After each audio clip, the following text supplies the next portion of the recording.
今年各家品牌爆火的几款冰箱，如果说你在买冰箱，一定会看到它们，而且不知道怎么选。没关系，我来带你看机器。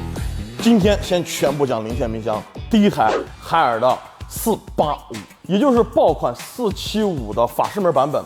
它的冷藏呢有主感干式分储，冷冻有冷冻智能恒温。有了这2大海尔的王牌技术，可以说你的肉类、果蔬、干货的保鲜通通都拿下了。而且594毫米的深度，能够完美的嵌入橱柜不突出，并且你来看一下它的做工。首先，呼吸式的人感灯带，然后宽幅的背光以及红纹玻璃，而且呢，它连铰链都是不锈钢的。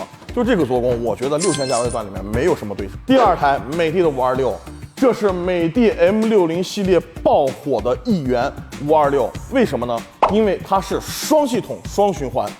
它的冷冻室和冷藏室都是分开独立制冷的，这样呢有什么好处？可以不串味儿，而且有更好的冷冻能力。但有一点点遗憾的是，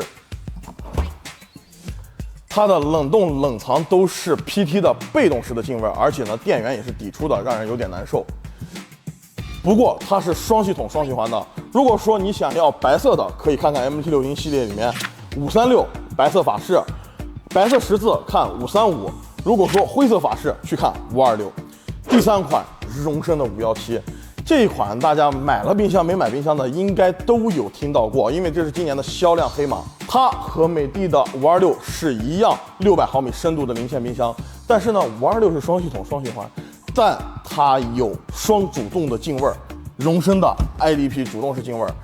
如果说你看重保鲜的话，我建议你看一看荣升的517。如果说你更看重冷冻能力的话，美的526一定是没有任何问题的。下来这款才是重磅炸弹。这款冰箱呢，我可以把它称之为零线冰箱的新卷王。它在下半年的时候一定会霸榜各大品牌的零线冰箱榜。为什么？我来带你看它的配置。